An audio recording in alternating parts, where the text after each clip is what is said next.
Bismillah, alhamdulillah, wassalatu wassalamu ala ashrafil anbiya wal mursalin wa ala alihi wa ashabihi ajma'in, amma ba'd. Kaifa halukum? Sekarang kita masih di babul kalam, yaitu masih di pasal aqsamul kalam, al-haqiqatu wal majaz. Kalau di sini halaman berapa nih? Bentar ya Pak, halaman berapa di sini nih? Sini 19. Halaman 23. Jadi aqsamul kalam. Jadi sedikit kita ulas pelajaran minggu yang lalu atau beberapa pekan yang lalu. Al-kalam itu dia itu ditinjau ada dua sisi. Yang pertama yaitu dari bi'tibaril wasf, berdasarkan sifatnya, ya kan, yaitu ada nama al-khabar wal insya. Kemudian yang kedua ada yang ditinjau dari min haitsul isti'mal, ditinjau dari sisi penggunaannya. Nah, yang sekarang lah akan kita pelajari, yaitu al-haqiqah wal majaz. Jadi Bapak-bapak dan Ibu, kalau ada misalnya masuk kita belajar dalam usul fikih babul kalam, tapi katanya babul kalam min haitsul isti'mal, berarti sudah tergambar dari maknanya adalah al-haqiqah wal majaz kalau ditinjau dari sisi penggunaannya. Tapi kalau katanya babul kalam min haitsu i'tibaril wasf, berarti al-khabar wal insya itu. Sekarang kita masuk kepada al-haqiqah wal majaz. Tafadhal Rahmadi, iqra' lana ya Rahmadi. Anta satakunu taliban fi mustawa rabi'ah, satata'allam usul al-fiqh insyaallah. Lakin anta qad sabaqta usul al-fiqh huna. Wal muqarrar nafsul ma'na fi Ma'had Ibn Zubair. Naam sahih. Tafadhal iqra'. Yanqasimul kalami. Yanqasimu kalami. Aina? Yanqasimu. Al-kalam fa'il maf'ulun bi atau isim majrur? Isim majrur, aina harful jar?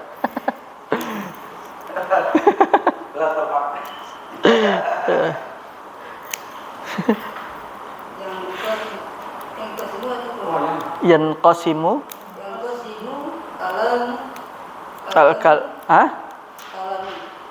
kalami limadha qara'ta al-kalami ma i'rab al-kalam huna mal i'rab al-kalam huna ma i'rab al-kalamu huna fa'ila bil i'tibar min huna bil i'tibar atau min haitsu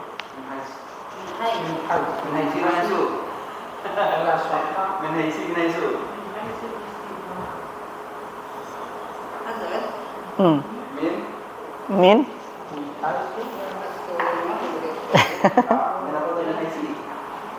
min haitsu au min haitsi au min haitsa.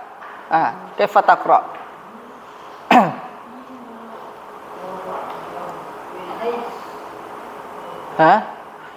Min hay ta'akkad, yakin dulu antum.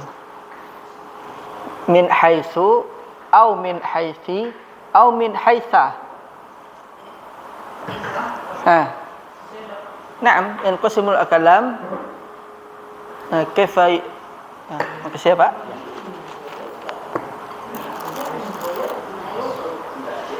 Min haitsu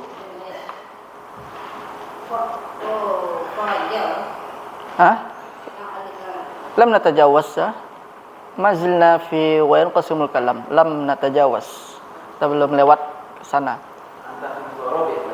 Naam. Satakunu taliban fil mustarrabi' fi Ma'had Ibn Zubair بخلال أسبوعين إن شاء الله.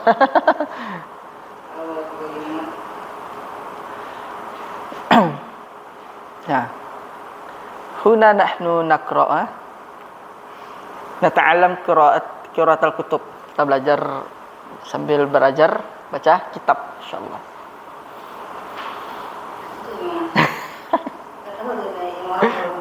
Wa yanqasimu al-kalamu min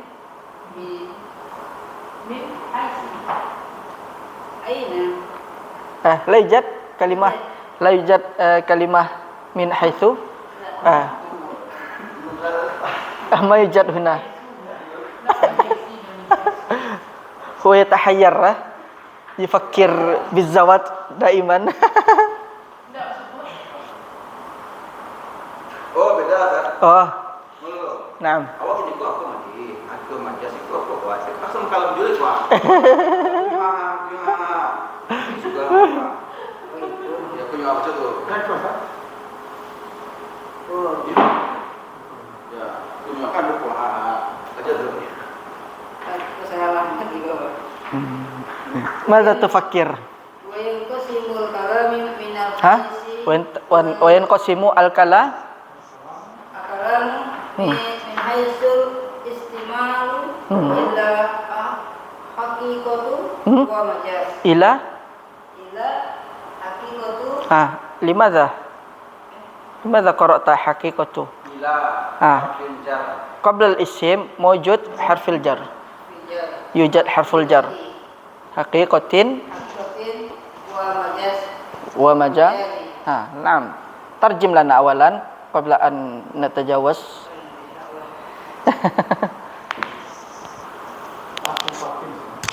Dalam bagian ilmu kalam, dalam pembagian kalam pembagian kalam dari haitsu antara dari sisi isti'mal penggunaan kepada hakikat menuju kepada sampai penggunaannya kepada hakikat dan majaz. Naam. Insyaallah sanashrah insyaallah. Istamir ya Rahmadi. Fal haqiqatu al-alif wal awal fal haqiqatu hiya lil al-lafzu mustamal ma'li'lu musta'mal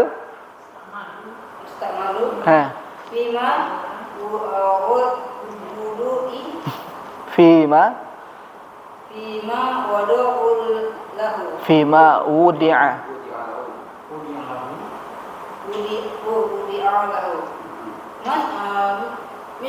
Naam. Asadu lil haywan wa lil hayawani al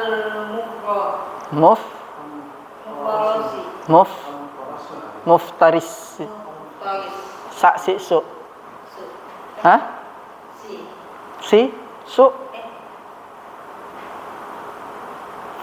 si naam limadha masabab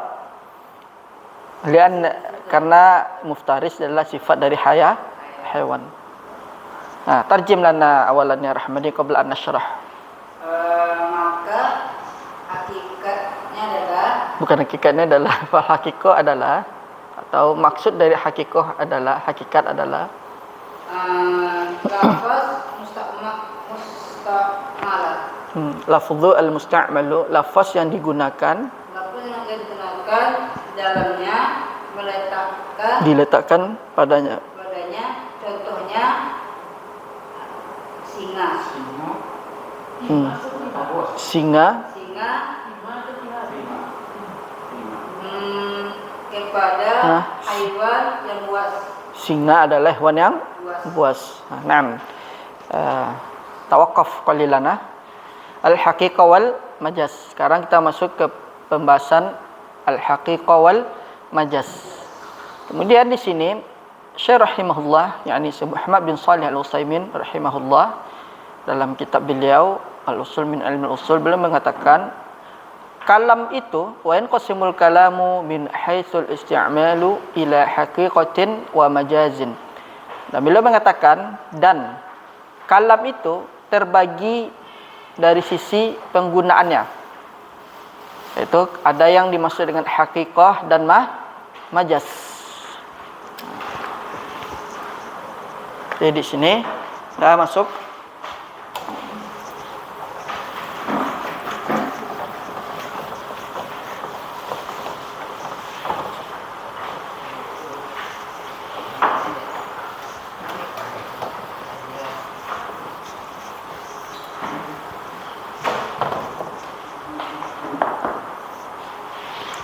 al-kalam min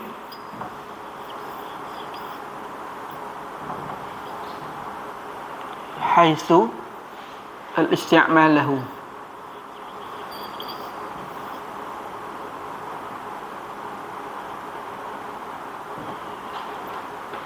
Isti'malu lahu. Itu ada namanya al-haqi,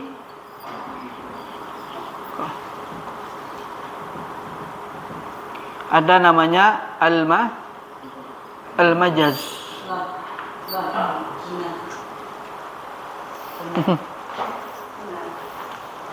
Al-haqiqah wal majaz. Sekarang yang kita bahas pertama adalah haqiqah. Kata Syekh rahimahullah, al-haqiqah itu maknanya adalah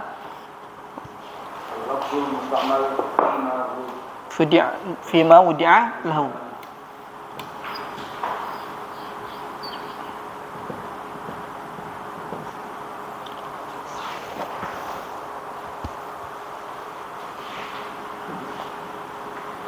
Atau ada makna lain, al-lafzu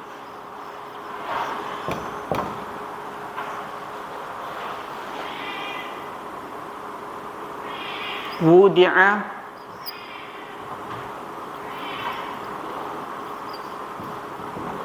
fi mawdi'ihi.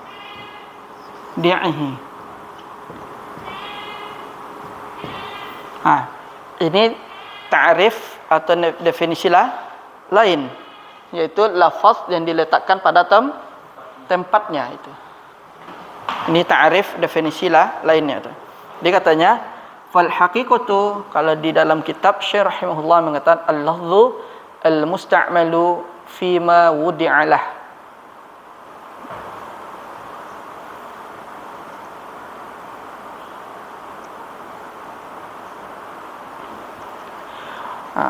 Kemudian berarti kalau hakikat berarti memang dia atau kalimat asliyah. Atau bahasa singkatnya adalah kalimat asli atau lafzu al-asli. Al-lafzu al-asli. Jadi lafaz asli. Kemudian di sini Syekh rahimahullah mengatakan, dan beliau mengatakan membuat contoh, yaitu misal asadun. Asad ini kita artikan kan singa. Aslinya tu singa tu lil hayawan al-muftaris, hewan yang buas, ya kan? Ini kan berarti lafaz asli. Sebagaimana kita ketahui singa itu memang buas, ya kan? Hewan yang buas. Makanya al-haqiqah itu bisa diartikan dengan al-lafzu al-asli, lafaz yang asli, lafaz yang sebenarnya itu. Kemudian ada lagi orang mengatakan misalnya huwa rajulun asad. Berarti itu bukan lagi asad tadi, bukan lagi bermakna haqiqah. Ini menunjukkan huwa rajulun syuja'. Dia adalah lelaki yang pemberani itu. Misalnya kalau disandarkan kepada seseorang dengan menggunakan lafaz asad, berarti lafaznya itu bukan lagi bermakna hakikah. Berpindahlah maknanya kepada majas nanti. Nah, katanya Rahmadi rajulun asad. Rahmadi laki-laki seperti singa. Berarti menunjukkan Rahmadi rajulun syuja. Lelaki yang pemberani itu. Nah, itu maksudnya. Mafhum? Nah.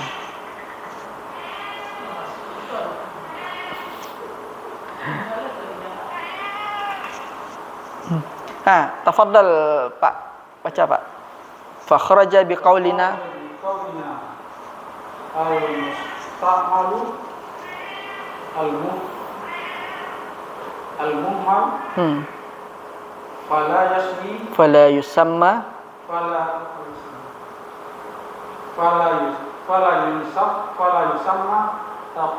haqiqatan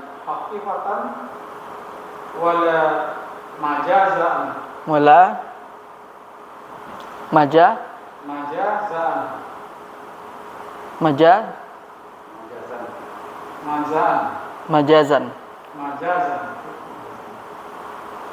majazan wa kharaja biqaulina fima wada'ala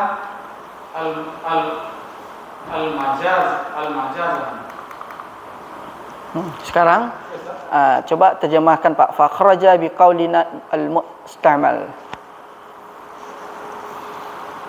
Maka keluar dari ucapan kami yaitu kalimat al-mustamal kan? Al-mustamal itu penggunaan digunakan. Kemudian al-mustamal lawannya adalah al-muhmal. Mana al-muhmal?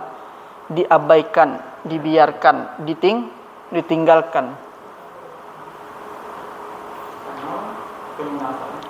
Musta'mal penggunaan. Kemudian al-muhmal itu artinya adalah dibiarkan, ditinggalkan, diabaikan, dicuekkan secara bahasa terjemahannya itu. Berarti maksudnya adalah kalau kita berikan lawannya al-lafzu al-muhmal, berarti lafaz yang dibuang, lafaz yang ditinggalkan itu. Jadi al-muhmal artinya adalah ditinggalkan, dibiarkan, dicuekkan, diabaikan itu. Jadi kalau ada misalnya dikatakan al-lafzu al-muhmal, berarti dia bukan termasuk dari makna hakikah. Karena hakikah itu adalah lafaz yang digunakan fi mawdi'ah lahu, pada sesuatu yang diletakkan padanya. Kemudian fala yusamma haqiqatan wala majazan. Maka tidaklah dinamakan hakikah wala tidak pula majaz, kata Syarih rahimahullah. Jadi yang jadi perbedaannya di sini adalah lafaz itu yang digunakan kemudian tergantung apakah dia diletakkan pada aslinya atau pada tempat aslinya atau bukan pada tempat aslinya. Tapi kalau sudah menggunakan kalimat al-muhmal, berarti dia bukanlah disebut hakikat, bukan pula disebut majaz. Kenapa? Karena lafaz itu memang harus diletakkan. Tergantung peletakannya. Apakah diletakkan pada makna aslinya atau diletakkan bukan pada makna selain aslinya. Itu namanya musta'mal digunakan. Kalau muhmal berarti kan tidak dipakai. Lafaz yang tidak dipakai. Berarti dia tidak masuk hakikat, tidak pula masuk majaz. Itu. Ya. Dipakai. Jadi maksud al-musta'mal itu adalah al-lafzul mustamal, lafaz yang dipakai atau yang digunakan fi mawdi'alahu, pada sesuatu yang diletakkan padanya itu. Kemudian bukan. Nanti insyaallah ada penjelasan dari majaz. Kemudian di sini disebutkan misalnya kita pengecualian, kita buang kalimat musta'mal. Dia tidak lagi jadi sifat dari lafaz. Misalnya kita katakan al-lafzu al-muhmal. Berarti lafaz yang tidak dipakai. Misalnya kalau sesuatu itu tidak dipakai, berarti kan dia tidak memiliki kan. Makanya jangan dikatakan hakikat, tidak pula majaz. Perbedaannya adalah kalau hakikat itu lafaz yang digunakan tapi dia diletakkan pada makna asli. Kemudian kalau majaz itu adalah lafaz yang dipakai atau digunakan tapi dia diletakkan pada sebuah kalimat, ada sebuah jumlah tapi bukan makna asli itu maknanya. Tafadhal Pak, wa kharaja biqaulina. Silakan Pak. Wa kharaja biqaulina fima Wudi'a lahu al-majaz. Maksudnya al-majaz. Jadi kata Syekh rahimahullah, selain dari ucapan kami atau keluar dari ucapan kami fima wudi'a lahu, berarti sesuatu yang selain diletakkan padanya berarti disebut dengan majaz. Kalau misalnya kalimat itu diletakkan pada aslinya berarti dia hakikah. Tapi kalau diletakkan pada selain aslinya maka dia majaz. Seperti contoh tadi kan, kalimat asad kita masukkan mensifati seseorang. Kan antara hewan dan orang kan berbeda. Hewan, manusia manusia. Tapi kalimat asad ini kita masukkan ke dalam untuk mensifati seseorang. Seperti tadi, fulan rajulun asad. Kan enggak mungkin secara akal laki-laki atau singa juga. Dia laki-laki tapi singa. Ya kan? Cuman enggak bisa kita masukkan kalimat hakikah. Berarti maksudnya adalah maknanya majaz. Berarti maksudnya adalah si fulan ini lelaki pemberani. Iya, kalimatnya jumlahnya mufidah. Cuman dalam memaknainya, iya, tak mungkin lah laki-laki itu singa. Cuman kita kita maknai laki-laki pemberani. Cuman kalimat pemberani itu tidak pakai kita letakkan. Yang kita letakkan adalah kalimat asad. Sebagai pentasbihan atau musyabbabih, ditasbihkan dengan dia. Itu. Jadi beda hakikat dan majaz itu adalah di sini kesimpulannya adalah hakikat itu kalimat yang diletakkan, kalimat diletakkan pada tempat aslinya. Seperti Muhammadun rajulun jamilun, kan hakikat Muhammad laki-laki yang tampan. Kemudian Muhammad rajulun asad. Berarti kan enggak mungkin Muhammad itu dinisbatkan dia itu seorang singa atau maksudnya di situ adalah Muhammad seperti si singa. Di situ ada makna di dalamnya, maknanya adalah Muhammad lelaki pemberani. Jadi kalimat asad itulah yang disebut dengan majaz. Kemudian tafadhal baladi, kemudian qasimu al-haqiqatu ila thalathati aqsam.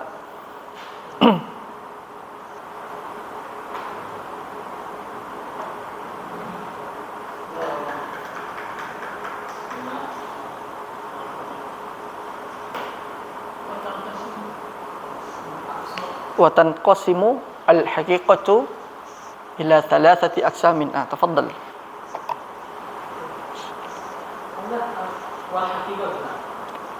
Kan wa tanqasimu al-haqiqatu wa kharaja biqaulina fima wudi'a lah.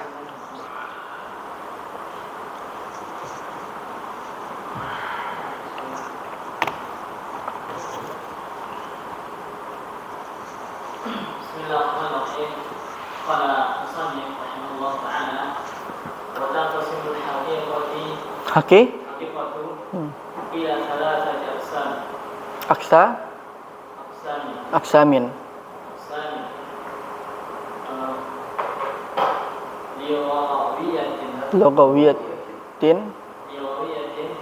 Lugawiyatin wa syari'atin wa urfiyatin Tafaddal tarjim. Dan pembagian hakikah terbagi kepada 3 macam. Yang pertama adalah kepada, itu yang pertama adalah lugawiyah, bahasa, kemudian syar'i, kemudian kebiasaan, urf atau adat atau kebiasaan. Jadi di sini hakikah ini dibagi lagi. Jadi kalimat hakikah dibagi lagi.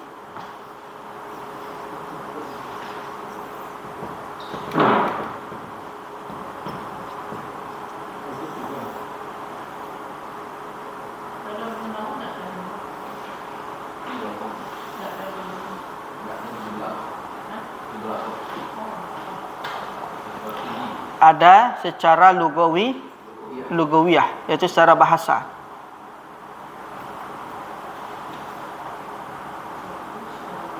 Ada secara syar'i,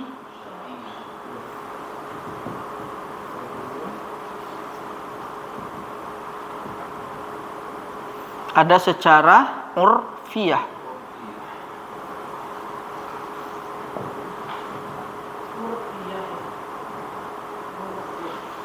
Nih. Jadi kalau misalnya kita belajar usul fikih, hakikat itu bukan satu dia. Jadi kalam yang bermakna hakikat dia terbagi, ada lugawiyah, ada syar'iyah, ada urfiyah. Nanti akan ketemu nanti di dalam nas Al-Quran dan hadis. Kalau sekedar bahasa, di bahasa saja kita belajar, ini nggak akan ketemu, ini nggak akan bisa kita menentukannya. Untuk lebih pendalamannya ada di usul fikih. Nanti dia akan berkaitan nih dengan bab-bab selanjutnya dia itu. Kemudian di sini tafadhal baladi. فاللغوية هي اللفظ مستعمل فيما وضع له في اللغة فخرج بقولنا في اللغة الحقيقة الشرعية والعرفية. مثال ذلك الصلاة فإن حقيقتها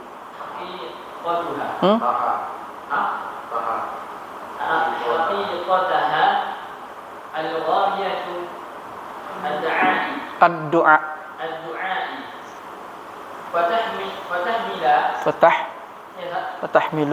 فتحمل عليه في كلام أهل اللغة. Naam.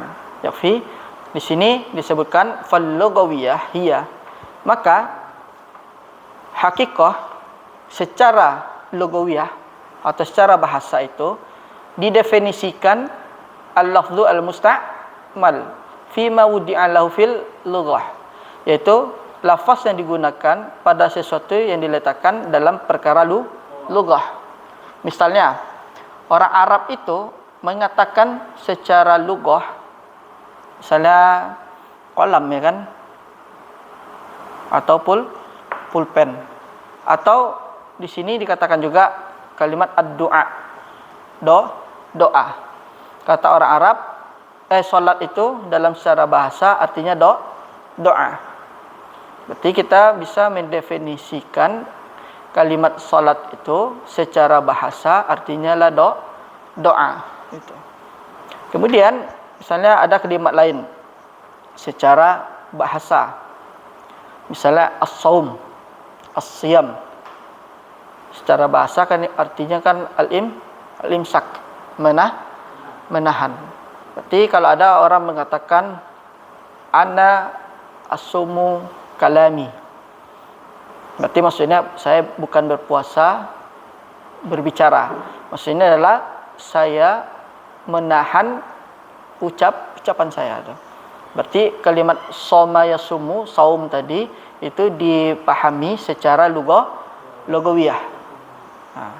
Banyak contoh-contoh di dalam Quran. Contohnya seperti ini kan, as-salah tu lugatan bermakna ad-du'a. Salat secara bahasa artinya adalah doa. Itu. Kemudian di sini fa kharaja biqaulina, maka keluar dari ucapan kita fil lughah, yaitu kalau ada didefinisikan selain makna lughah, berarti dia sudah pasti al-haqiqah syar'iyyah wal urfiyah. Maksudnya adalah kalau ada pembahasan suatu permasalahan, dia tidaklah membahas kalimat tersebut secara lughah, berarti yang dibahas berarti secara syar'iyyah dan secara urfiyah, itu maksudnya. Kemudian Syekh rahimahullah di sini membawakan sebuah contoh. Contohnya itu adalah as-shalah. As-shalah, ya kan? Salat itu kalau kita definisikan secara bahasa artinya doa. Secara bahasa tidak doa. Memang benar, kita lihat di dalam kita melakukan salat semua kan doa. Mulai dari takbiratul ihram, kemudian ada doa istiftah. Kemudian kita baca al-Fatihah, kan permohonan di sana, iyyaka na'budu wa iyyaka nasta'in. Kemudian di ruku kan juga ada. Ya tidak ada. Makanya salat itu didefinisikan secara bahasa tidak doa. Kemudian begitu pula kita bisa memahami as-salatu 'alan nabi. Salawat kepada Nabi. Maksudnya adalah berdoa atau mendoakan Nabi sallallahu alaihi wasallam itu. Iya, as-salah doa. Secara bahasa tidak doa. Nah, di sini bisa kita ambil kesimpulan berarti salat itu artinya doa. Ya, kita lihat aja kan sehari dalam kita salat 5 waktu itu mulai dari takbiratul ihram sampai akhir doa isinya kan. Tasyahud, kemudian tasyahud akhir kita dianjurkan untuk berdoa, ya kan? Nah, makanya salat itu definisikan secara bahasa tidak doa. Kalau kita palingkan maknanya secara syar'i, berarti kan lain lagi maknanya, ya kan? Salat itu bisa diartikan iftiftahu bi takbiratul ihram wa ikhtitam bi taslim minal aqwal wa af'al. Kemudian salat secara syar'i itu kita definisikan adalah dibuka dengan takbiratul ihram, ditutup dengan salam, baik berupa ucapan dan perbuatan. Itu adalah definisi salat secara syar'i. Kalau secara lughah, secara bahasa, salat itu kita artikan doa itu. Urfiyah, nanti insyaallah ada penjelasannya, Bu. Ya, nanti ada penjelasannya nanti. Ini hanya di pembanding aja. Kalau misalnya kata orang, ada orang kata as-salat bermakna doa katanya. Memang kita katakan, memang salat itu secara bahasa tidak doa. Tapi yang diminta syariat itu bukan itu kan? Yang diminta syariat adalah diawali dengan takbiratul ihram, ditutup dengan salam. Dan di dalam salat itu ada ucapan dan perbuatan di dalamnya. Ada rukuknya, ada sujudnya, ada i'tidalnya, ya kan? Ada duduk tasyahudnya, ada duduk di antara dua sujudnya. Itu adalah definisi doa salat secara syar'i itu. Fatahmilu alaihi fi kalami ahlil lughah. Maka kamu harus membawanya dalam ucapan ahlul lughah. Nah, jadi enggak bisa misalnya kita berdebat, bukan itu. Salat itu dari takbiratul ihram sampai salam tuh. Nah, yang dikatakan si fulan itu berarti dia memaknai salat itu secara lugawi. Nah, jangan sampai kita nanti sampai berdebat dalam permasalahan ini kan.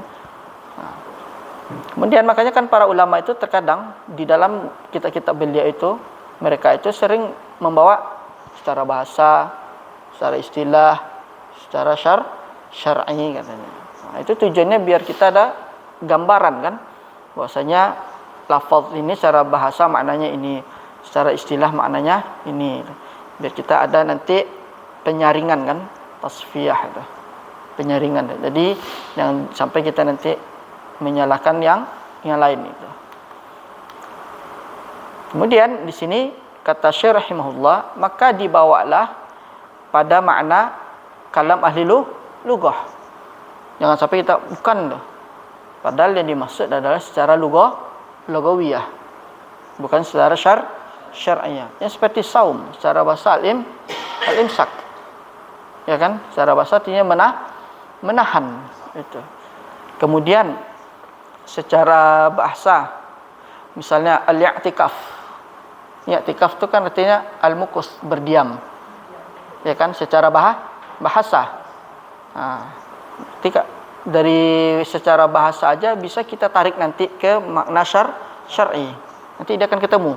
Berarti kalau secara syar'i berarti namanya i'tikaf itu memang berdiam di dalam masjid dari keadaan ini sampai keadaan sampai akhirnya. Itu sudah masuk dalam definisi secara istilahan nanti ya kan. Ya, fil lughah artinya al-maqs. Al-i'tikaf, iya, as-shalah lugatan bermakna doa. Kemudian contoh yang lain, as-saum lugatan bermakna imsak, menahan. Saum atau siam. Kemudian al-i'tikaf secara bahasa artinya al-makas. Artinya adalah berdiam diri itu. Makanya kalau ada orang di masjid, saya mau i'tikaf, berarti dia berdiam diri di dalamnya. Misalnya kayak Ramadi mengatakan a'takifu fil masjid. Berarti kalau dia memaknainya maksudnya adalah dari makna lugawi, berarti dia sekedar berdiam diri di masjid. Bukan secara syar'i. Misalnya dia masuk ke masjid, berdiri atau duduk, diam, kemudian keluar kan? Nah, kalau misalnya maksud dari Rahmadi itu a'takifu fil masjid atau i'takaftu fil masjid. Berarti dia cuman sekedar berdiam saja di dalam masjid, tidak apa Bu? Al-hajj. Oh, bisa bermakna al-qasdu tujuan. Apa? Iya. Misalnya hajatu ila fulan. Jangan kita artikan saya berhaji ke fulan. Kita ambil dari definisi bahasa. Saya ingin pergi ke tempat si fulan itu.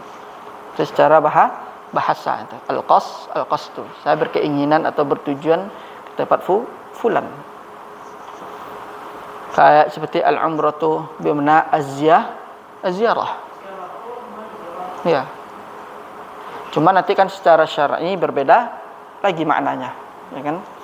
Misalnya Ramadi mengatakan hajatu ila fulan, berarti bukan berarti Rahmadi pergi haji ke tempat si fulan. Maksudnya dia tujuannya ke tempat si fulan itu. Iya. Jadi kita dengan belajar usul fikih ini Bapak Ibu, kita bisa mencerna ucapan seorang. Langsung kita nanti husnuzan. Iya. Misalnya yang tadi pakai lafaz hajatu ila fulan. Bukan berarti dia pergi haji ke tempat si fulan. Berarti yang dimaksudnya itu dipakainya adalah secara hakikat, secara lugawi. Ya kan? Jangan sampai Ramadi kemana hajinya ni tu? Tempat si fulan tu kan? Maksudnya adalah dia tujuannya ke tempat si fulan itu. Hajatu ilal fulan itu secara lugawiyah. Jadi kita harus membawanya secara lugawiyah. Kalau kita masukin kepada syariah, itu nanti bisa berantem kita nanti itu. Tapi kalau dia sudah mengatakan mendefinisikan secara syar'i, haji itu kan yaitu dia berkunjung ke Baitullah ya kan, secara syar'i. Cuman katanya boleh ke Karbala. Itu sudah menyelisihi syariat dia kan. Tapi kalau katanya dia menggunakan kalimat hujju itu bermakna tujuan ke sana, berarti dia tidak masalah. Kenapa? Karena dia memaknai secara lugawi itu. Mafhum Bapak-bapak, Ibu? Itu dalam penggunaan kalimat hakikat. Di hakikat itu bisa diartikan secara lugawi, syar'iyah dan urfiyah. Itu. Begitu pula dengan Al-Qur'an nanti kita kan secara lugawi, secara urfiah gitu. Mana dia ni? Hilang dia ni. Lahzah. Sekarang wal haqiqatu syar'iyyah.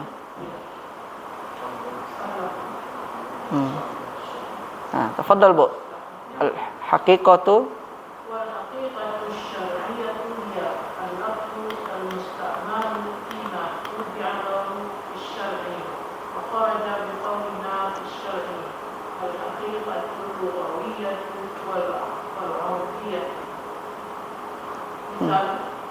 مثال ذلك الصلاة فإنها حقيقتها الشرعية الأقوال والأفعال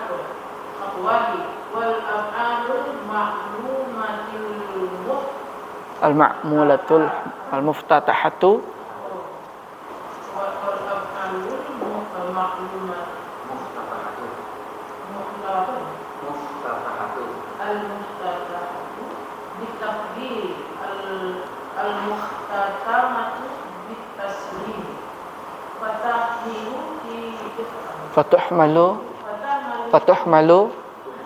fatuhmalu fi kalami ahli syar'i ala dzalik.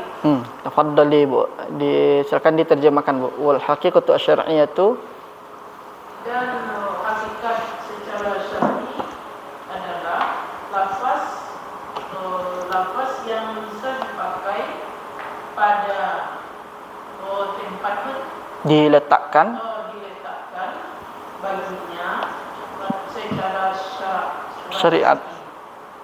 Maka keluarlah kata kami. Kharaja biqaulina, maka selain dari ucapan kami, Maka selain dari ucapan kami fi syar'i yaitu hakikat lughawiyah, hakikat secara bahasa, wal dan secara kebiasaan. Misalnya itu salat, maka sesungguhnya hakikatnya secara syariah adalah perkataan dan perbuatan al-ma'lumat yang diketahui al-muqtadah yang diawali dengan takbir dan diakhiri dengan salam. Maka fatuhmalu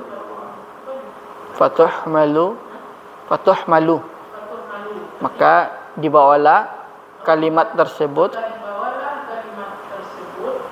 oleh ahli syar'i pada ucapan maka dibawalah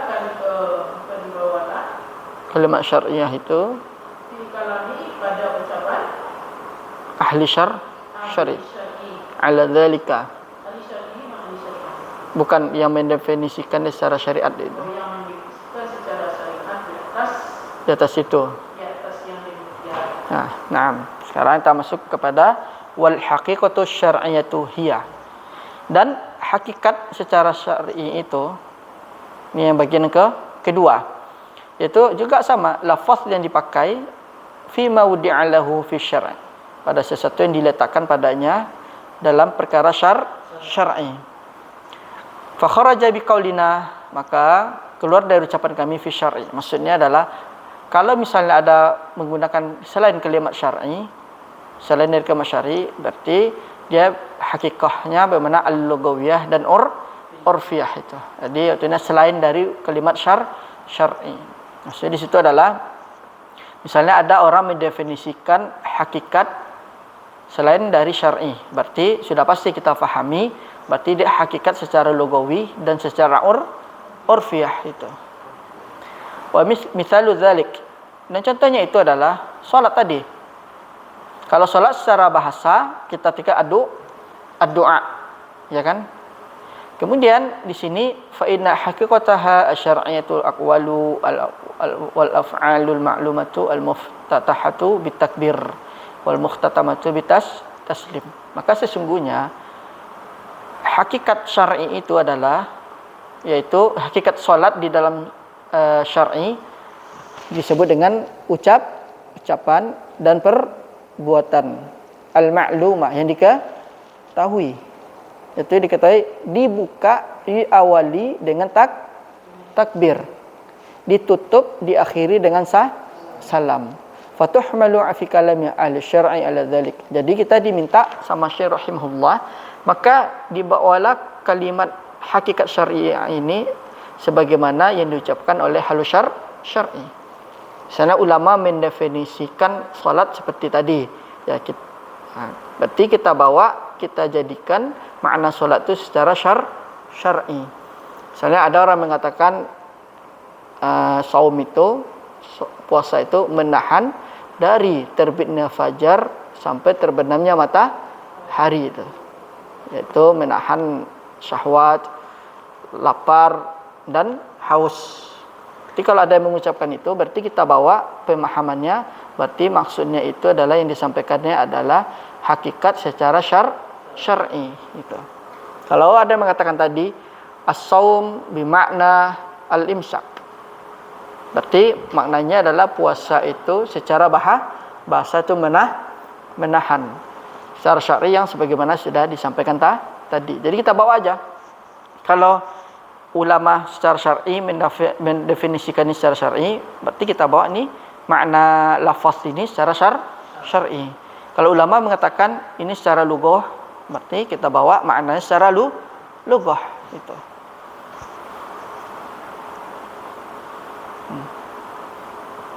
Mafhum? Fi syar'i. Misalnya contoh haji tadi kan. Haji itu adalah kan berkunjung ke Baitullah, yaitu dengan melaksanakan sa'i, ihram, kemudian wukuf di Arafah. Berarti itu adalah definisi haji secara syar'i. Tapi kalau katanya al-hajju al-qasdu, berarti haju bermakna tujuan, berarti secara lugawi gitu. Jadi itu cara membedakannya. Jadi kita bawa dia itu berdasarkan sesuai yang didefinisikan oleh para ulama. Kalau secara syar'i kita katakan secara syar'i. Kalau dibawa kepada secara lughah, berarti kita artikan secara lughah itu maknanya. Tasal tasal bila ma wa kita syai. Al-haqi Tasal ila akhir wani. Ana as'aluhu. Naam, Rahmadi. Wa yubayyin. Ha. Ya Rahmadi, ma ra'yuka ya Rahmadi anta tubayyin lana ma'na al-haqiqah syar'iyyah. Ha. Bayyin lana.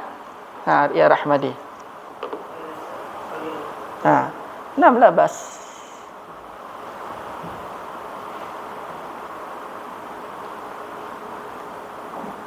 يحتاج إلى وقت طويل صح؟ Ada يحتاج إلى وقت طويل. نستمر. نعم. تفضل أستاذ.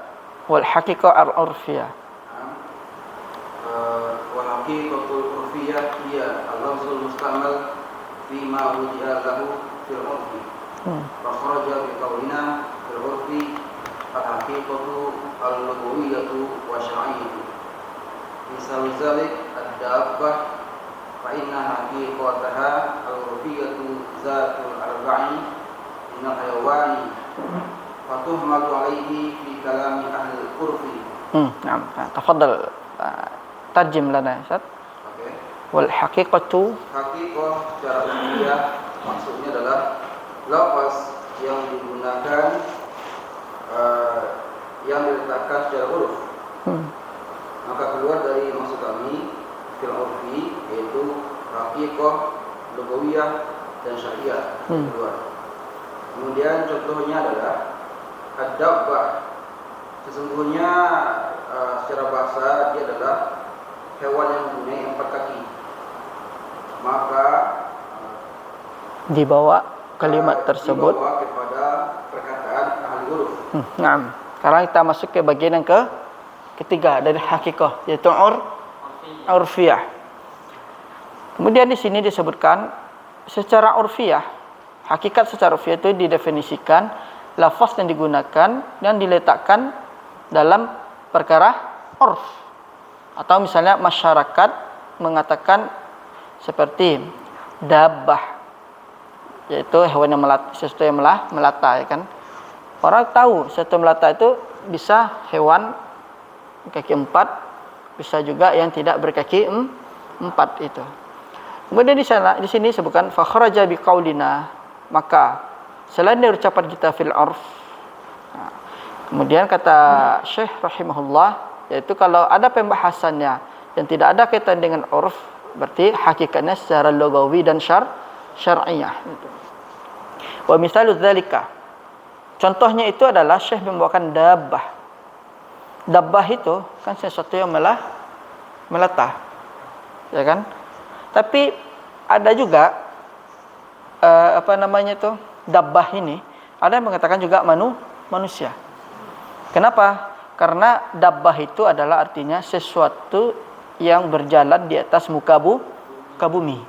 Berarti sesuatu yang berjalan di atas muka bumi itu bisa manusia, bisa hewan. Hewannya mungkin ada yang berkaki 4, ada yang melata, ya kan?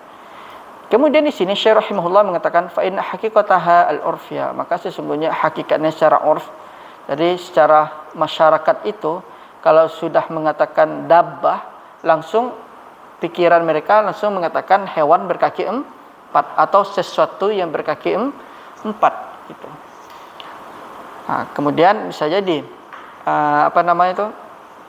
seperti apa lagi? Kuda, sapi, kemudian apa lagi? Dan sejenisnya. Secara bahasa, secara urfiah masyarakat itu mengatakan dia dabbah. Tapi kalau kita tarik kepada secara lugawiyah, dabbah itu adalah sesuatu yang berjalan di muka bumi. Gitu. Makanya ada mengatakan seperti manusia dabbah. Karena kenapa? Manusia berjalan di atas muka bumi.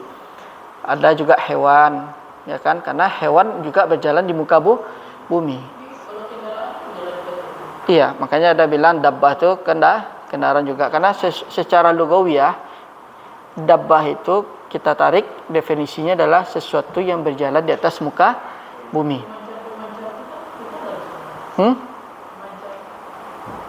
Pokoknya kalau secara bahasa dabbah itu adalah sesuatu yang berjalan di muka bumi. Kemudian ada ditarik lagi maknanya. Kata ahlul urf mengatakan, kata masyarakat setempat mengatakan, kalau kami mendengar kalimat dabbah, berarti itu kaitannya dengan yang berkaki 4, yaitu bisa jadi hewan, ya kan? Nah, kalau secara bahasa ular itu termasuk dabbah itu karena dia melata kan. Kenapa? Karena setiap segala sesuatu yang berjalan di atas muka bumi, mau dia berjalan dengan kaki, mau 2, mau 4, mau dia melata, secara bahasa dia diartikan dabbah. Enggak, dabbah itu sesuatu yang berjalan di atas muka bumi. Apa?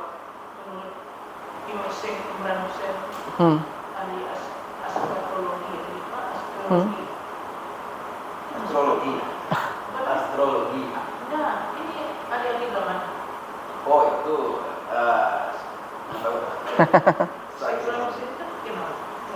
Iya. Hubungan internasional. Ulama dari Pakistan. Dabbah itu termasuk benda-benda teknologi. Karena dia jalan.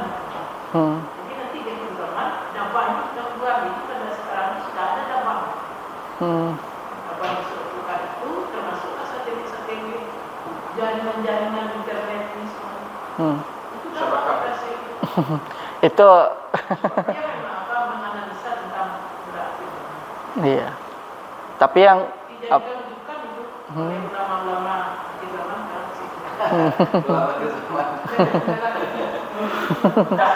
eskatologi. Eskatologi. Tapi kalau secara bahasa kan sesuatu yang berjalan di atas muka bumi. Cara saya binatang yang empat itu kalau yang namanya dijual juga binatang. Enggak, kalau secara syariah dia sini enggak disebutkan kan? Secara urfiah dia. Jadi secara urfiah itu, ini kan masyarakat tuh mengatakan kalau yang berkaki 4 atau sesuatu, maka dia menyebutkan itu adalah bagian dari hewan. Nah, misalnya kalau ada orang katakan al-hisan dabbah, kuda dabbah, karena dia berkaki 4. Kenapa kita tahu? Karena secara urfiah dijelaskan kalau setiap berkaki 4 itu yang termasuk dari bagian dari hewan. Karena dia berkaki 4. Maka dia bilang al-baqarah dabbah. Karena dia berkaki 4. Kenapa? Karena kita mendefinisikannya secara urfiah. Jadi asal kata yang Arf. Nah, urf. Nah, jadi kalimat urf, arifa ya'rifu. pikiran itu tadi huruf Bukan huruf, urf. Ini ada apa nama itu? Menurut adat istiadat kebiasaan masyarakat setempat. Ya, nah maksudnya pernyataan dari masyarakat setempat. Contoh lain misalnya di apa namanya itu? Di Minang itu misalnya ada yang mengatakan apa contohnya ya? Dia sama tapi berbeda pengucapannya di daerah lain. Apa contohnya misalnya? Lita. Hah? Lita. Nah, kalimat lita kalau sebagian daerah mengatakan lapar, capek. Ada kalau di Padang latiah. Nah, seperti itu contohnya. Misalnya kayak topi. Topi ini di daerah ini namanya kopiah, di daerah lain peci. Nah, berarti kan pendefinisian secara urfiah. Sama-sama ditaruh di atas kepala. Ya. Nah, itu secara urfiah, itulah contoh lainnya. Seperti dabbah tadi kan. Dabbah itu kalau secara urfiah didefinisikan adalah sesuatu yang berkaki 4 berupa hewan. Misalnya secara globalnya kita katakan al-jamalu dabbah. Jadi onta itu dabbah. Kenapa kita katakan dabbah? Karena dia berkaki 4. Contohnya al-ghanamu dabbah. Kambing itu termasuk bagian dari dabbah karena dia berkaki 4. Mungkin bisa juga katakan al-insanu dabbah. Tapi secara urf kan enggak mungkin. Tapi kita definisikannya secara lugawiyah. Kenapa? Setiap yang berjalan di atas muka bumi. Manusia kan berjalan dia di atas muka bumi itu. Kemudian kata Syekh rahimahullah, fatuhmalu alaihi fi kalami ahli urf. Maka kalau misalnya ahlul urf mengatakan hewan yang berkaki 4 itu adalah dabbah, maka kita katakan dia dabbah. Ini berdasarkan urf. Berarti maksudnya nggak bisa lagi kita otak-atik. Kita otak-atik secara ini, cara ini. Kalau suatu urf tersebut mengatakan seperti itu, berarti kita bawa ucapan tersebut kepada ahlul urf. Seperti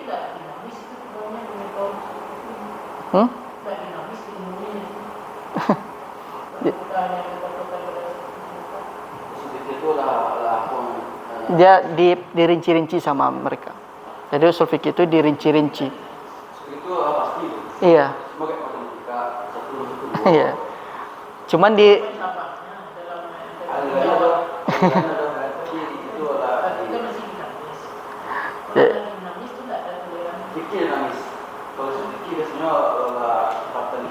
iya. Kalau usul fikih itu nanti dia ditempatkan satu-satu tempatnya dia. Jadi makanya kita belajar di usul fikih itu kita bisa paham ucapan seseorang. Jadi kita nanti nggak akan sembarangan langsung menghukumi seseorang. Iya.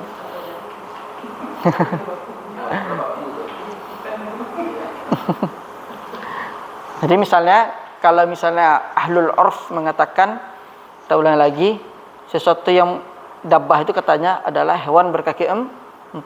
Berarti kita membawa maknanya itu ke makna ahlul urf. Kemudian katanya manusia ini termasuk bagian dari dabbah. Kenapa?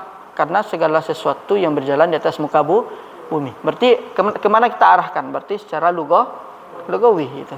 Jadi jangan sampai kita nanti salah memaknai. Karena usul fikih ini dia detail dia itu. Dia sudah diletakkan satu per satu tempatnya itu. Itulah faedah kalau kita mempelajari usul fikih itu. Narja ila Rahmadi. Tafaddal Rahmadi wa faidatu ma'rifati taqsim.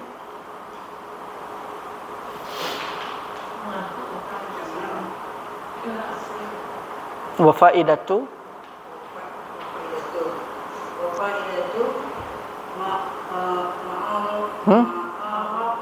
ma'rifati taqsim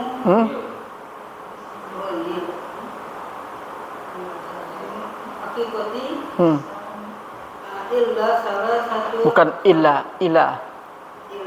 salah satu Jar, majrur. salah satu. Nah, mustawasani belajar. Bukan mustorobi, Madi. Mustorobi. Jar majur mustawasani. Salah satu. Hah? Di. Salah satu. Ila ya akhi. Aksam. Aksam madza? Aksam. Aksam madza? Man min mun min. Nah, limadza? Ya. Hah? Aina huruf jar? Mudhafun ilai. Nah, istamir. An najama Mana bila. an hamila Annah an milakul kula lafazul lafazil lafzin lafzil ala ma'ana la ma'na ma'nahu al-haqiqat al-haqiqi fi mawdi'ul fi mawdi' mawdi' is mawdi' a'i'u mawdi' hah mawdi'i istama istimalu Hah? istimalihi fi fa fayuh milu fayuh majhul ya. fayuli Nah, coba antum tasrif fi'ilnya ke majhul ya. Fayuhmalu fayahmalu bil istimala hal fi isti'mal Allah fi isti'mal istimala fi isti'mal istimala limadha istimali na'am istimali ahli na'am ahli lughatu ahli lugha lughati na'am ahli lughati ala haqiqatil lugh bil bukan lil serangkai dia tu halal haqiqatil lughawi lughawiyah ti fi wa fi wa fi istimali syar'i na'am ala haqiqati syar'iyyati na'am wa fi istimali ahli al-urfi na'am masyaallah ala haqiqati ala haqiqatil al-urf na'am masyaallah Itu di sana nah. na'am masyaallah Rahmadi anta tahtaj ila al-muraja'ah katsirah ya Alhamdulillah kasihan. na'am kurang muraja'ah aja Rahmadi ini tadi kan sudah mulai bisa dia kan berarti Rahmadi harus diingat-ingatkan terus cari yang pengingat antum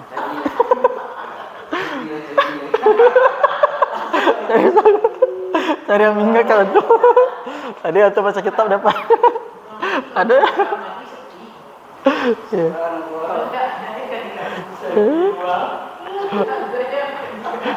Berarti antum kan tadi diingatkan terlebih dahulu. Setelah itu dilepas antum sudah bisa baca dengan baik dan benar. Jadi caranya biar antum apa? Cari pengingatnya. Biar antum nanti baca kitab bareng-bareng berdua nanti ada ingatkan. Nih bang, gimana? Ustazah. Tafadhal ya Rahmadi, tarjim lana wa faidatu ma'rifati taqsimil haqiqah. Ha? Cari awalan ya Rahmadi. Nahnu lasna an nata'allam usul fiqh faqat, lakinna nahnu nata'allam kaifa naqra. Dari faidah Mengetahui mengetahui Pembagi. kebahagiaan Nah. hakikat kepada 3 bagian. Wah, Masya Allah.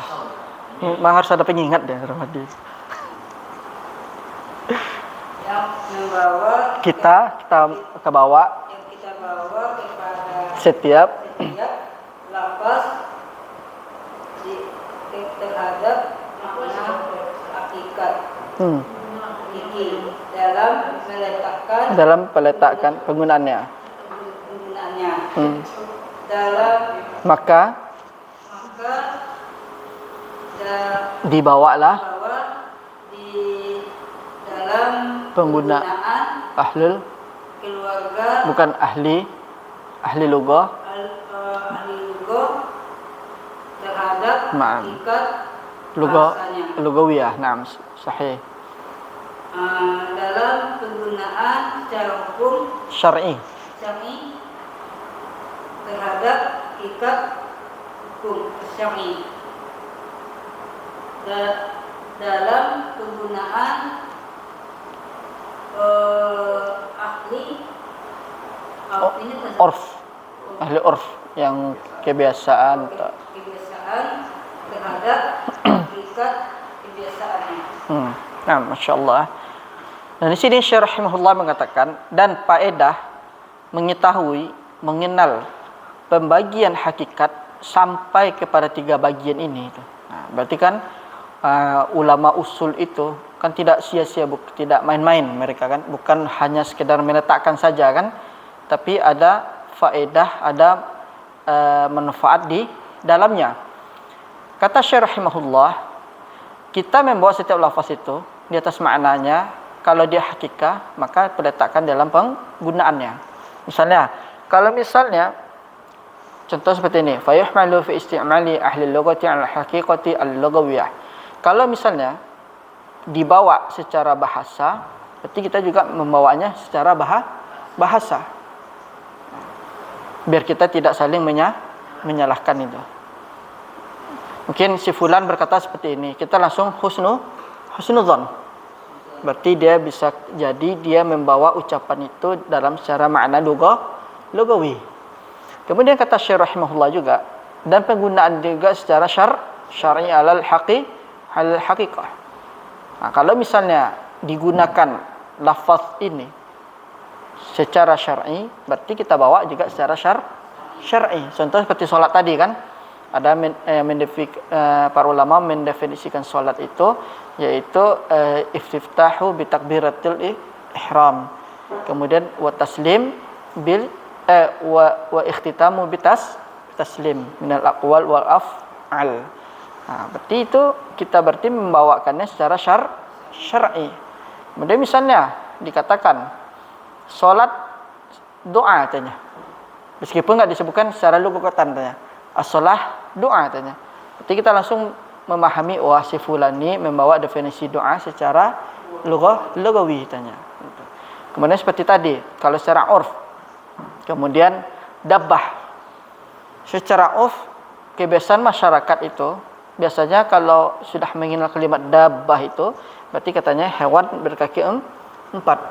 Cuma katanya setiap yang setiap yang berjalan di muka bumi adalah dabbah.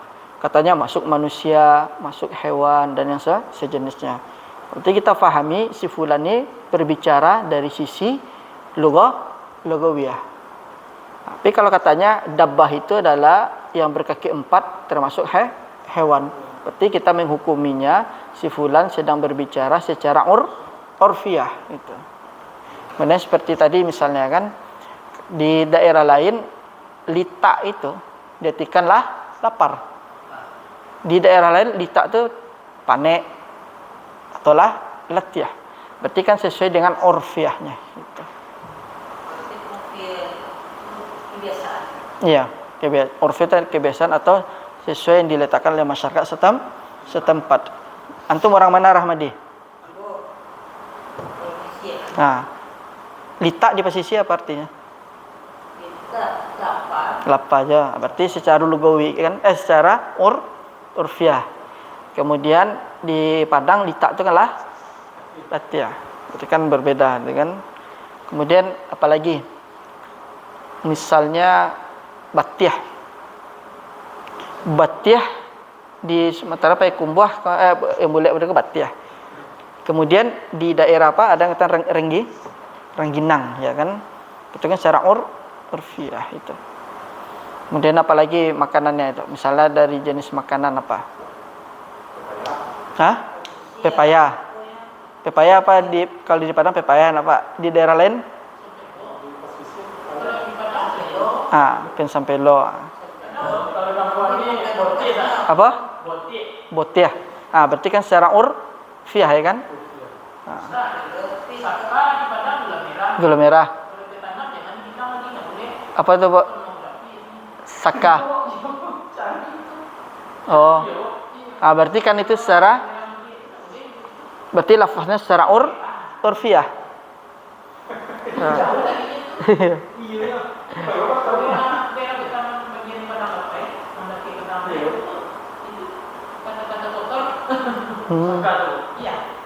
Berarti itu secara urfiah. Berarti kita bawa maknanya secara urfiah. Jadi nggak boleh kita di sana menggunakan kalimat saka.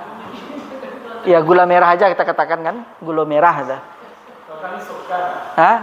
Soka itu. Itu secara urfiah itu. Soalnya kalau di Padang kan siput. Yang iya. kalau orang di Anam itu Langkitang.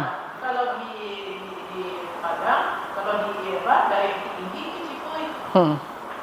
Itu langkitang ya. Padang bilang siput itu cari itu. Iya. Itu secara urfiahnya kan? Iya. Berarti kita bawa ya sesuai berdasarkan di sana.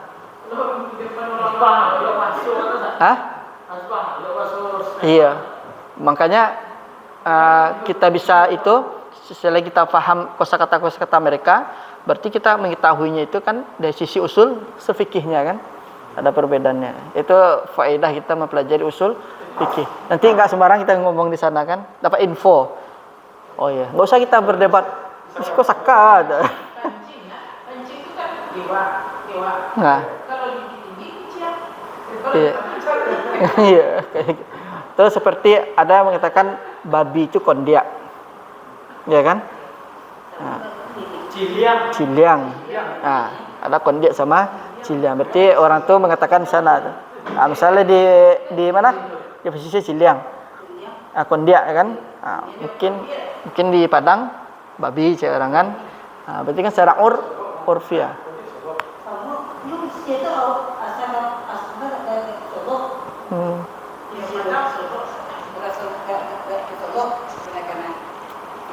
Orang turun ke Sinan ya. Babi, Ustaz. Enggak tahu.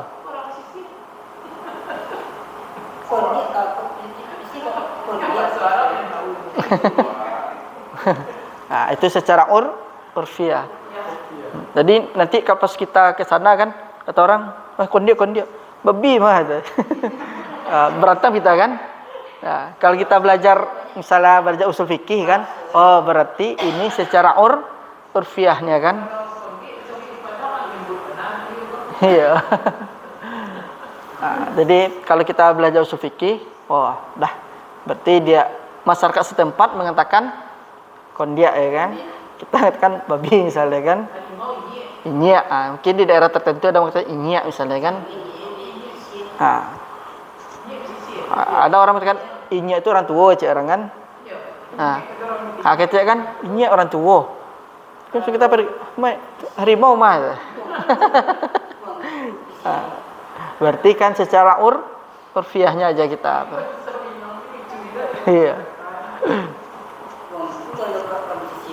Tuanku Ini ya seperti uan ya kan. Uan itu seperti uda ya. Mama kan. Paman. Mungkin di pesisir uan tuh mama. Mungkin di daerah lain ada om misalnya kan. Iya. Kalau perempuan kalau wanita kan apa, kalau dari Senegal kata dengan apa. Beda-beda lagi ya. Nah, itu berarti ditinjau dari sisi urfiahnya kan? Iya. Jadi nggak boleh kita apa ini itu. Ya kan? Kami wan dah. Diangku apa coba gitu. Jadi berantem kita kan. Tapi kalau kita paham misalnya belajar usul fikih, berarti ini peletakannya sesuai dengan hakikat secara urfiahnya itu. Itu mudah kita mempelajari usul fikih itu.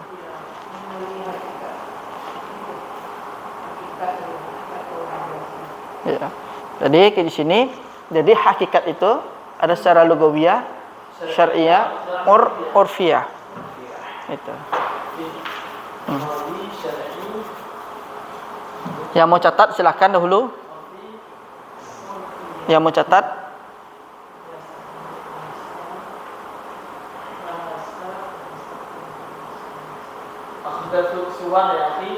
Masya. Takhud surah. Lebih baik antum catat biar melatih tulisan. Karena kalau salah nantinya. Karena di situ bersih lebih dapat. Iya. Kalau bersih lebih hati lebih benar. Kalau untuk latihan menulis lebih baik dicatat.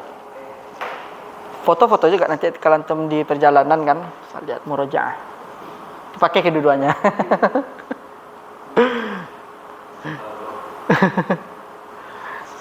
Sekarang kita masuk wal majaz. Insyaallah kita usahakan hakikat dan majaz kita selesaikan. Narji ila rahmadi wal majaz. Naam. Qara'ta anifan? Qara'ta. Naam. Narji ila apa? Tafadhal Pak. Wal majaz, Pak Zul. Mau catat dulu Pak Zul atau gimana?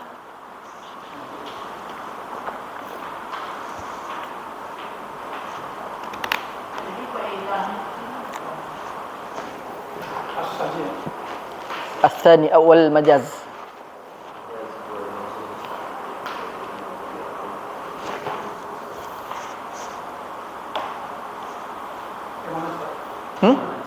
Wal majazu huwa.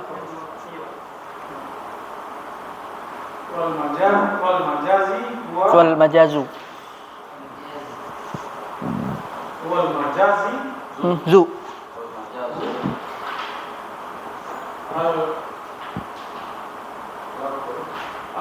Al-lafzu.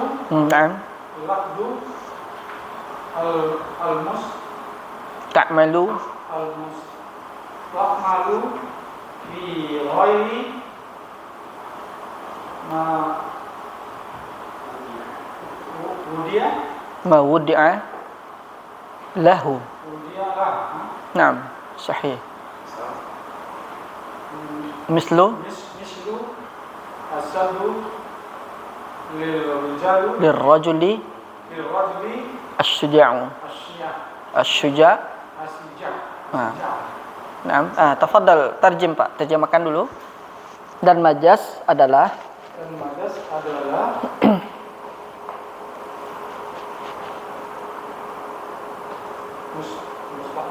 lafaz yang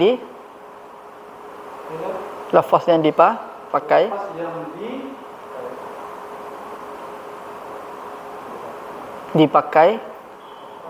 Digunakan boleh juga. bisa atau digunakan fi ghairi mawdi'in lahu, bukan pada tempatnya. Contoh Contoh kalimat asad. Kalimat asad. rumah pasar. Asad itu singa. Singa. Oh iya, biasa. Disematkan, dipakai untuk seseorang. Maknanya adalah asy-syuja'. Asy-syuja'. Betul. Sekarang kita masuk kepada al-majaz. Wal majaz secara bahasa adalah lafaz yang dipergunakan. Jadi kalau kita mendengar kalimat hal haqiqah dan majaz berarti sama, itu maknanya adalah sama-sama lafaz yang dipakai. Cuman yang membedakannya adalah satu diletakkan pada kalimat aslinya, satu bukan pada kalimat asli itu. Kemudian di sini disebutkan contohnya kalimat asad yang kita artikan adalah singa, disematkan, digunakan, dipakai untuk seseorang. Seperti Rahmadi asadun. Itu maksudnya Rahmadi bukan singa. Maksudnya adalah dia pemberani gitu. Tapi kalau Rahmadi singa mungkin habis kita di sini dimakan sama dia. Ya, tafadhal. As-suja' pemberani. Berarti maksudnya asadun lirrajuli asy-syuja'. Kalimat asad singa disematkan, dipakai, digunakan, itu artinya adalah pemberani. Misalnya contoh fulan asadun. Berarti maksudnya fulan pemberani. Bukan makna aslinya. Bukan si fulan itu adalah singa. Misalnya apa hewan yang penakut? Misalnya fulan himar. Berarti maksudnya adalah fulan bodoh. Hewan yang penakut apa misalnya? Keledai penakut, bodoh penakut mungkin ya. Jadi fulan himar kan keledai. Berarti kita artikan, kita fahami si fulan bodoh. Nah.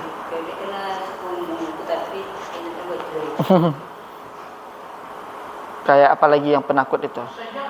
Asy-syuja', pemberani. Misalnya fulan as-sulafah, kura-kura. Berarti apa maksudnya? Lambat ya. Melambe saya. Melambe saya. Nah kan antum lihat apa nama itu? As-sulafah. Kura-kura kan lambat dia kalau pada dalam air dia kencang dia. Tapi kalau larinya di darat kan pelan. Kalau kulit cepat tak takutnya. Iya. Jadi majaz, kita masuk kepada bab majaz.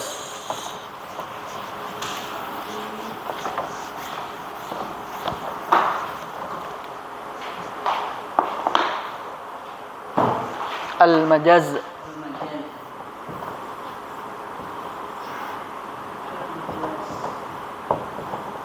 Ini asli katanya berasal dari kalimat jaza yajuzu.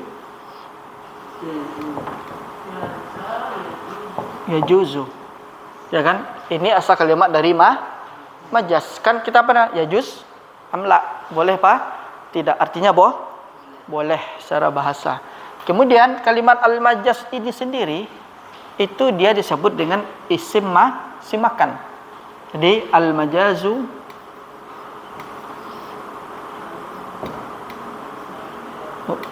huwa ismu makan. Yaitu dia menunjukkan tempat. Jadi misalnya kalau ditanya sigohnya majaz, berarti dia itu kalau binanya itu adalah dia isim makan dia.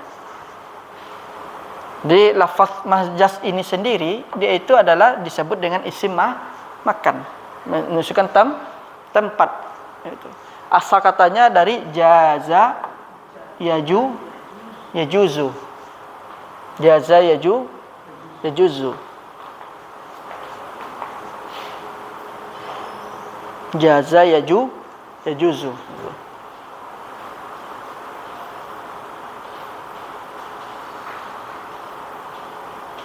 Kemudian kalimat majaz itu sendiri secara bahasa ada yang mengartikan adalah tajawwaza al-insanu minal haqiqati ilal majaz. Maksudnya adalah berpindahnya seseorang dari yang tempat yang hakikat kepada majaz.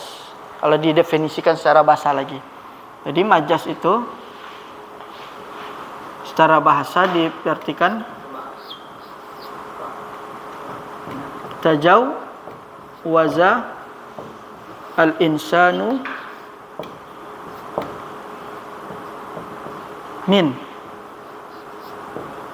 minal haqiqati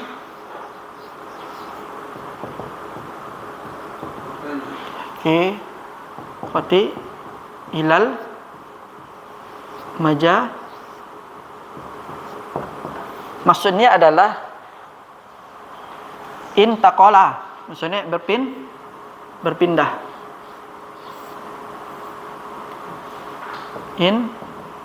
Intaqala. Maksudnya adalah manusia seseorang berpindah dari pengucapannya dari hakikat kepada majaz. Ini majaz didefinisikan secara bahasa.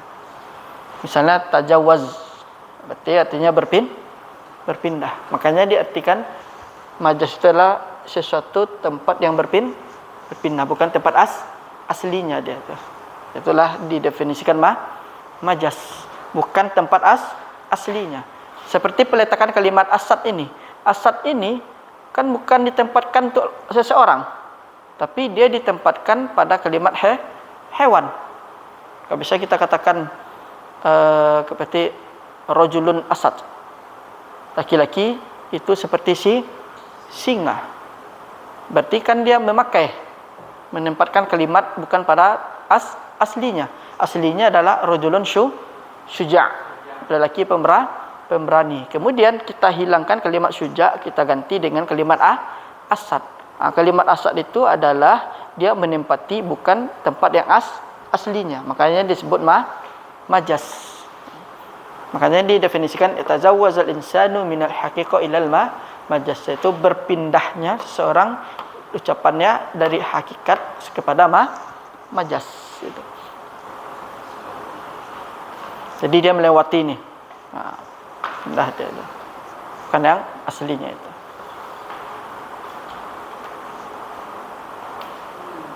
Misalnya tajawwaza rahmadi minan muhammadiyah ila baitihi. Berarti antum pindah tempat antum kan. Tadinya antum di sini, kemudian antum pindah ke rumah ya kan. Itu namanya majaz itu. Karena dia bukan menempati tempat yang aslinya, bukan di sana lagi dia kan. Aslinya antum di Muhammadiyah kan. Ismul makan. Tempat aslinya antum tadi di Muhammad, ya kan. Kemudian antum pindah ke rumah. Itulah disebut majaz. Berarti perpindahan itulah dia bisa dijadikan majaz. Makanya disebut isim makan majaz. Isim tempat.